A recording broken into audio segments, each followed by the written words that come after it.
Welcome, Gunrunner.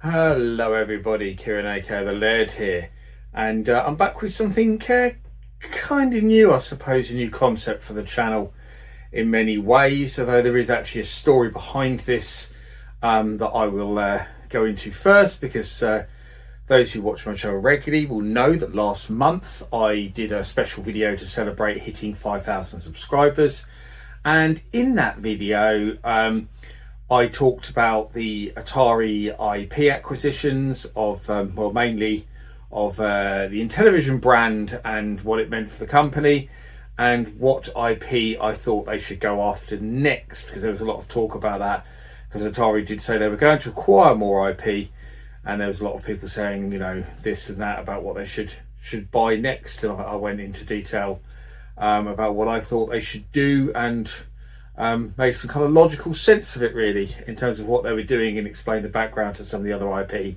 that they could purchase or already own or whatever. I went into a lot of detail anyway, so if you missed that video and you want to, that sounds interesting to you, then I'll link it down below in the description. You can go back and watch it. But basically that was a blog style video like this, where I'm talking to camera, which is not something I do very often. And I did ask in that video if you'd like to see more such videos where I stand and I talk to camera in a kind of video log or vlog type fashion. And I ran a poll on the channel, on the old community tab, where I do all of that kind of thing, and asked you all how regularly you would like to see them, whether it be once a week, once a month, you know, or whatever. And the overwhelming result actually was do one when you think you've got something interesting to talk about. Which I kind of liked, actually. That was kind of my preferred one, because I didn't really want to feel like I was forcing myself to talk about something that I didn't really care about or wasn't interested in. There's a lot of YouTubers who do that, you know, who do a regular show sort of every week or month or whatever, new show, and they talk about all sorts of stuff that they just have no idea about. And actually, literally yesterday, I saw one such video where somebody was talking about Atari, in actual fact, and some of the stuff they stated was just complete nonsense. In fact, what they were talking about was some of the new games that Atari have been releasing. Mainly, the main subject of it was the Neo Sprint, which Atari have just released.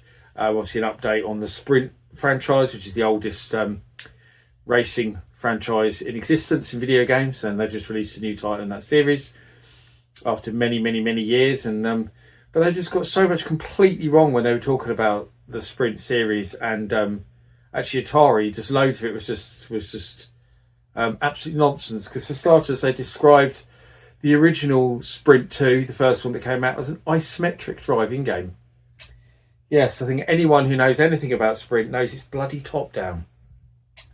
But there we go. So I was thinking about what I should do next, and I have just sort of been waiting for something that I wanted to talk about, interesting to come up. And then I think it was about 2 weeks ago, Atari announced they were bringing back the Infogrames moniker, and didn't say a lot more. They just said they were bringing it back, they were going to use it to publish some stuff. And a lot of people were like, why are they doing that? And more details have been sort of coming out about what they're doing with that and why. And yesterday I saw some information that they've actually announced the first game that's going to be published with Infogrames as the publisher rather than Atari. And I thought it'd be interesting to cover that, because the whole thing does interest me a lot. And increasingly I've seen people saying that they had no idea why Atari had brought back that name. It was pointless. And I saw a lot of people saying that they thought that Infogrames wasn't a famous name, so there's no point in bringing it back. No one knows who Infogrames are, or even any games that they made. And and said it was just utterly pointless and stupid, and they didn't understand why they were doing it. And I thought that was very strange and rather unfair. And I did think that, I think probably a lot of the people who are saying that, once I thought about it more, are no doubt Americans, because what I'm thinking about it, Infogrames was a quintessentially European publisher, one of the first big, I suppose, computer game publishers in Europe, and especially France. They were the biggest one in France for a long time. I mean, when we think about French software publishers now, there's really only one left, which is Ubisoft. But one time, Infogrames were by far the biggest publisher in France and had distribution all across Europe until they started expanding. And I did think it'd be interesting, you know, especially for those who obviously suppose don't really know about Infogrames or what they represent, I suppose, to the world of video games. Just to cover that off a bit and give my opinions about why I actually think it's a good thing that Atari have brought back the Infogrames name. So they were founded in 1983, first of all, obviously French company in Lyon, France, and they were founded to make computer games. And actually the main format that they supported to begin with was the Auric, and not probably well known to anybody outside of Europe especially, but it's still a pretty obscure computer now. But the Auric was one of the sort of first semi-popular 8-bit computers, came out around the same time as the Spectrum and Commodore 64. It was actually a British computer. It shares a lot in common with the Spectrum, looks a bit like a Spectrum, has some similar graphical capabilities to the Spectrum, better sound chip though. It proved very popular in France for some reason, because actually when the Spectrum came out, there was a lot of supply problems with the Spectrum. That meant that they couldn't get the distribution right, and the Spectrum was launched in the UK first, and they couldn't get it anywhere else. In fact, UK stocks were almost impossible to find as well, because it was proving so popular because of the price. So Auric kind of swarmed in with their computer, which is pretty much the same price, and they rushed it to market a bit quicker, which actually meant the Auric did have some pretty awful hardware bugs actually. But they got it onto market. They got it in, I think they released it at something like £5 cheaper than the Spectrum, just to make a point. But they did manage to get it into France, and so they kind of took over the French market quite early. The Auric was very popular in France. It was sold better in France than anywhere else to begin with, and then later on the Amstrad CPC kind of took over from the Auric, and then the Atari ST became the number one computer in France for a long time. But yeah, that's kind of the early days of Infogrames, and then of course, as the company got bigger and started to become more successful, a lot of that success, coming back to what I was just saying a moment ago, was on the Atari ST. The Atari ST owed a lot to the success of Infogrames, which is perhaps why they were so keen on acquiring the Atari name later on, because they'd had so much success with their games on the Atari ST. Say in these posts online, I saw a lot of people say, they said, well, I couldn't name a single game Infogrames had done. I thought it'd be interesting to name some of the ones that they'd done. And they were a typically French publisher in many ways. A lot of their games were quite quirky and strange, but they did release a lot of games that I think would appeal more to European audiences or Western audiences in general. Say European, probably more Anglo-centric audiences, because French games were weird and they weren't like the games that we made in the UK or the games that were made in America. And Infogrames kind of had a mix of both though, whereas those companies like Laura Seals, who very early on released a lot of weird games, Delphine releasing some weird stuff, and they kind of had to try and adapt and release more Western games. Infogrames kind of released a mix of both. But yeah, but in terms of some games that Infogrames did that you might be aware of, they released Weltris, obviously one of the sequels to Tetris, designed by the same original person. Alexei Pajetinov, that's his. I couldn't think of his name. So they released Weltris. There's Prohibition, which is an interesting style kind of Operation Wolf kind of shooter set in Prohibition America. There's Bobo, Stir Crazy, which is kind of fun. It's like lots of mini games put together where you're trying to get this guy out of prison. It's a good game actually. Draken, which is probably one of their more famous ones. North and South, of course, brilliant game. North and South, based on an obscure Belgian comic book, but that was made about the American Civil War. But the game is terrific. Probably one of my favourite Atari SD games. I think a lot of people will have some love for North and South. Actually, North and South did come out on the NES as well, strangely. They released some Tintin games, obviously a popular character in that part of the world, because that's Belgian again, but popular in France as well. Captain Blood, big one on the Atari ST. One of those games that people bring up when they say what games are better on the ST than the Amiga. Captain Blood is one of them. The ST version is much better. There's Bob Moran series, Lee Enfield series, lots of games starring those two characters. Yeah, that's probably Hostages is another one. Yeah, Hostages, very good game actually. Hostages, again, a very non-French kind of game, but very, very good. Very good kind of strategy mixed with a bit of arcade action, but brilliant. Yeah, that's some of the games they did, and things got interesting, I suppose, for Infogrames really though when they started to expand, because the owners had this dream to be the biggest software publisher in the world. They got lots of backing from various banks and investors and stuff. They got them to believe in this project. They were going to make a French company, the biggest games publisher in the world. And they kind of pulled it off for a while, because what they did was in the first company they bought, actually, this is sort of towards the end of the 90s when all this started happening. They started just acquiring all these companies from about sort of 96 onwards. First one they acquired was actually, that time, possibly the biggest software house in Europe. They certainly had been at many points the biggest software house in Europe, which was Ocean Software. Absolutely legendary company as far as UK gaming goes, based in Manchester, England, and huge on home computers especially. Then they moved into consoles as well and did lots of stuff for the NES and Game Boy especially. Opened up an American branch. Ocean were a huge company, offices everywhere. Ocean France, of course, as well. And they bought Ocean out, and actually didn't merge Ocean into Infogrames to start with. They kept them as a separate company and published still under the Ocean label as well as Infogrames. But then they started snapping people up left, right and centre. The next thing they bought was Philips Studios. So that's how come in my last video I actually talked about Atari once owning the video pack and CDI IP through Philips. And that was because of that Infogrames buying up Philips Studios. They bought all their stuff. Basically shut them down.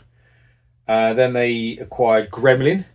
And by acquiring Gremlin Graphics, another one of the biggest software houses in the UK, Gremlin were a big company, even into like that generation of the PlayStation generation, where they did stuff like Loaded, probably one of the most famous games, Atari Soccer, Atari Golf.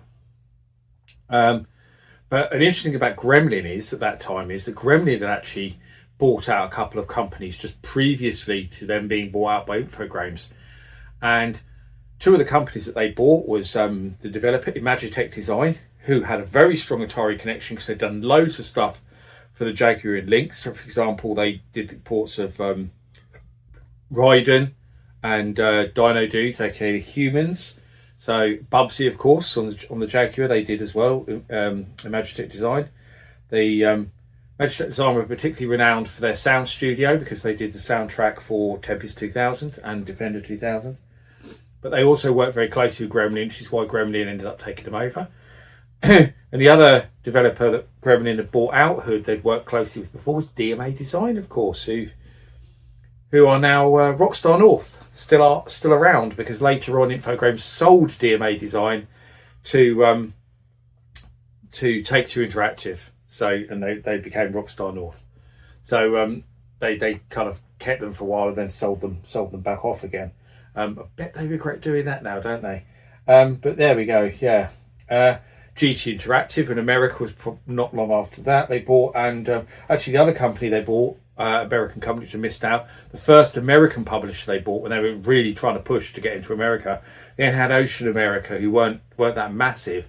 They went and bought Accolade, who were huge in America. And Accolade had been founded by ex-Activision employees, and they were big in the computer gaming market, especially simulation software on the PC and stuff. So they bought Accolade. They also bought, because they were trying to do regional companies, biggest companies in each part of the world. They bought Beam Software in Australia, who had formerly been Melbourne House. They renamed them back to, I think they renamed them to Infogrames Melbourne House, so that they later then sold them back to the people who, because basically all the people from Beam quit when they were taken over, formed a company called Chrome Studios, and they ended up selling Beam back to Chrome Studios, but they didn't sell them back the IP. It's a very strange situation. They kept a lot of the IP.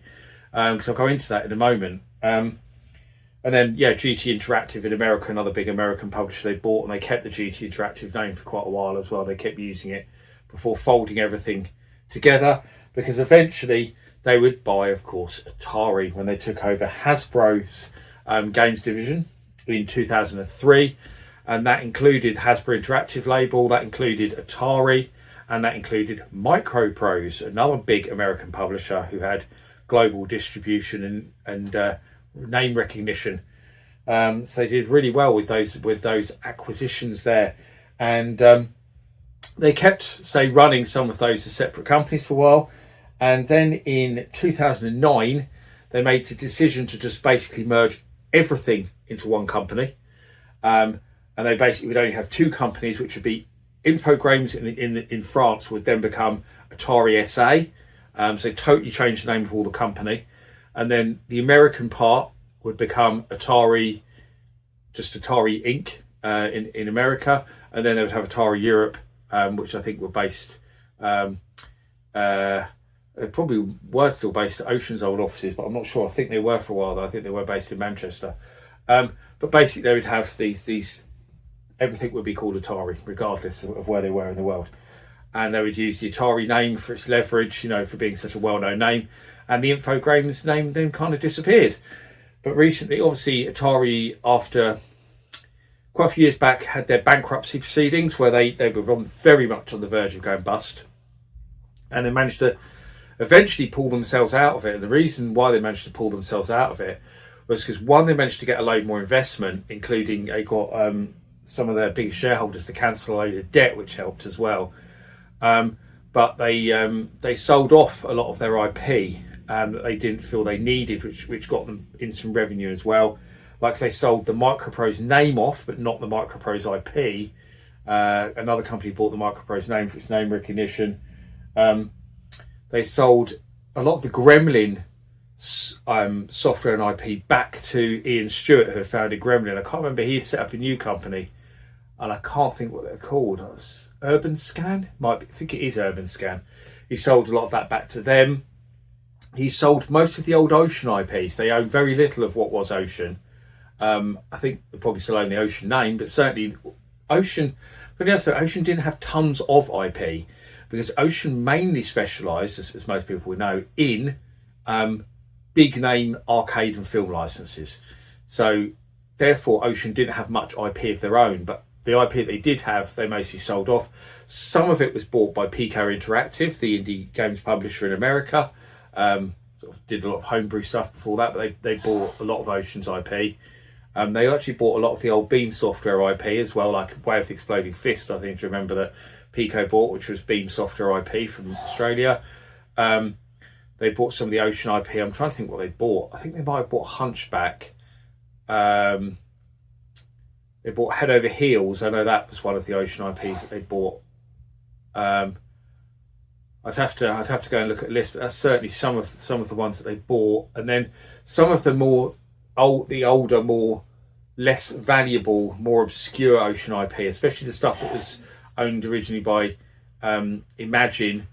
So stuff like Zoom and what was the Jumping Jack and stuff like that, some of the early Spectrum games. They sold all them to Paul Andrews UK, he called his new label Pixel Games Limited, so all connected to Retro Games Limited, of course. We made the C64 Mini and the Amiga Mini, A500 Mini, so he sold a lot of that, the IP to them as well. Actually, they bought a fair amount of Ocean IP, because they re-released Lost Patrol on Steam, for example. And they bought, Paul Andrews also bought a lot of the, he bought all of the Philips IP, sorry, as I talked about in my last video. I think it was some other IP he bought from Atari as well. I can't think what it was. It might have been, it's more of the Beam IP, like, for example, Hungry Horace. We won't go into the whole Horace saga, because that's not something we want to talk about here. But yeah, that was a big kerfuffle over that in the retro community, let's say. So Atari bought and sold, or Infogrames Atari bought and sold lots of IP back and forth over the years. And actually, they sold some of the IP they sold off. Like, for example, they sold off all the Accolade IP. They ended up buying it back again just recently. So after selling it all off, they bought a load of it back, which is why they own Bubsy again. But now we get to the point over Infogrames. So after buying and selling this IP and merging and putting everything back into one company and stuff, why would they now bring back Infogrames? Well, think about where Atari have been heading recently in terms of their vision and what they've been doing. Stuff like the 2600 Plus, the Recharge series. Everything that Atari have been doing has been to really focus on what made that Atari brand so great. So really focusing on that kind of IP, and that can seem to be seen in the acquisitions of the IP as well from other companies like the Stern IP and the Television IP, because it fits perfectly with the Atari brand, because a lot of that stuff was released for the 2600, so it goes back to the roots of Atari. So it all fits nicely under the Atari umbrella, or Fuji should I say.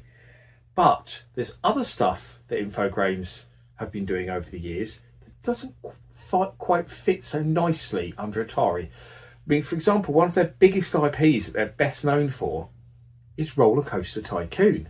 Now, they only own Roller Coaster Tycoon because they've taken over Hasbro, and Hasbro owned Microprose, and that's where the Roller Coaster Tycoon IP comes from.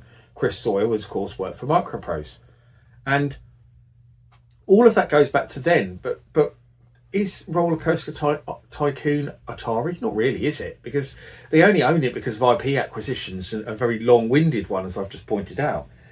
So games like that, do they really work with an Atari logo on them? Do they sit nicely next to recreations of old retro machines or mini consoles? Not really, no. But would something like Roller Coaster Tycoon fit with the Infogrames IP? It would, because Infogrames released lots of games similar to what Microprose were releasing back on the 16-bit computers. They don't own the Microprose name anymore, they sold it off. So why not just bring back the Infogrames IP? Or should I just say the Infogrames name, to publish that IP, should I say, sorry. And if you've seen, they've been acquiring some other little bits and pieces recently. Like I saw that one of the most interesting things they acquired is acquired a company called Tiny Build, and Tiny Build will make stuff for the Infogrames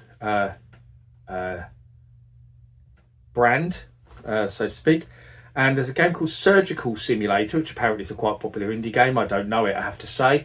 But Surgical Simulator is going to be the first game to be published with the Infogrames name on it. Because let's think about it. Surgical Simulator, would that have really worked with an Atari name on it? I don't think it fits, does it? So it makes sense to use a different name. And although the Infogrames name means not a lot to those of you in America, it means an awful lot to a lot of people in Europe. It's got the name recognition, it's got the famous armadillo logo, and apparently the armadillo logo came about. So originally, Infogrames' original logo was a dinosaur, and the armadillo came because apparently they liked the idea of the fact that armadillo has changed very little since those prehistoric times when the dinosaur was around, and so it showed that they had this long-lasting legacy. That was what the armadillo was meant to represent, because they'd managed to keep going, through thick and thin, and stay alive, and that's what the armadillo kind of represents, because it's not really changed since prehistoric times. So they brought back the armadillo logo, all of that. So it'll appear like that, and I think it's a good idea, and also I think it's nice for them, because they get so much crap, Atari, for being like, you're not the real Atari. And I hate it when people say that. I mean, I used to quite often say, okay, they're not the real Atari, because they didn't act like the real Atari. They didn't. There was long periods where they were just headless chickens. They had no idea what they were doing. They didn't know what the Atari name meant. They didn't know what they were doing with the games they were making. Everything they were doing was just so clueless. But since Wade Rosen took over, who's a CEO, who's a genuine Atari fan, loves the brand, loves everything about it, he's turned Atari into a company that is Atari. The games they're publishing are Atari. They're making consoles again, for goodness sake. They made the Atari VCS. They made the 2600 Plus. They were, partners on the 400 Mini. And these things are Atari. I don't care if that they're not the real Atari, but nor was the people who made the Jaguar and the Lynx. That they bought a section of Atari from Warner Brothers and then called themselves Atari Corporation. The arcade company was still going under a different set. That was the real Atari, so to speak. In those days, but no one had a problem calling them Atari. Jack Trammell's company, they were still Atari, weren't they? There's not really a difference. It's a legacy. Lots of companies are bought and sold. There's hundreds of companies out there in the world that you could say aren't the real whatever.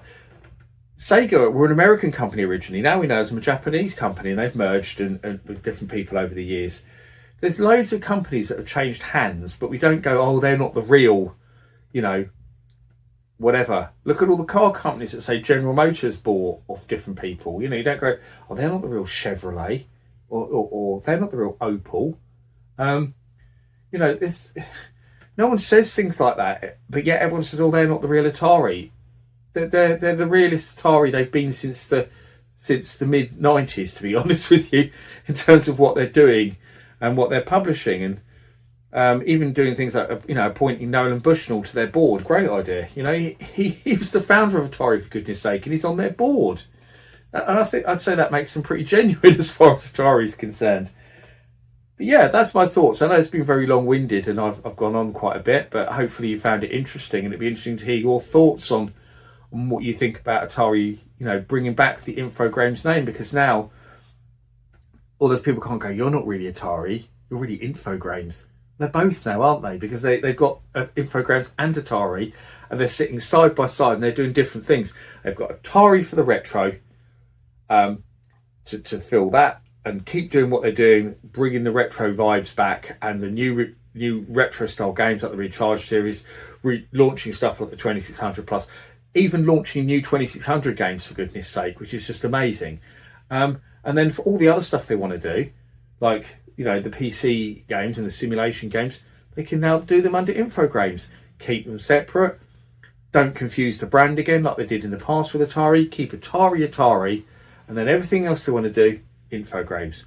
No more nonsense like Atari Casino and gambling platforms and Atari Hotel and all these other Atari Bitcoin thing they did. Oh god, all that rubbish, just absolute nonsense that went nowhere, and it was just stupid and a waste of the name. Now Atari can just be Atari and do what Atari does, which is great games, great retro games, and let Infogrames do everything else. I think it was a really clever decision. Another great decision by Wade Rosen, who's just taking that brand from strength to strength right now. And I'm really excited to see, what Atari are going to do next, to be honest, because I think they're doing wonderful things in the scene at the moment. And I actually think Sega could learn a lot from what Atari are doing at the moment, because Sega seem to have got themselves a bit lost again. Just seem to want to do Sonic and Football Manager. But Sega have announced that they're doing loads of games based on IP. So I think they have followed Atari slightly, but we haven't seen the results of any of that yet. So we'll wait and see. But yeah, there's certainly a lot of companies that could learn from what Atari have done, and not reinventing themselves. They've kind of uninvented themselves because they've gone back to their roots. But yes, I hope you enjoyed this video. Let me know what you think, as I said, about the Infogrames name coming back, and thanks for watching, and let me know if you want to see more blogs like this, and as always, I'll see you all again for another video very soon, and bye bye.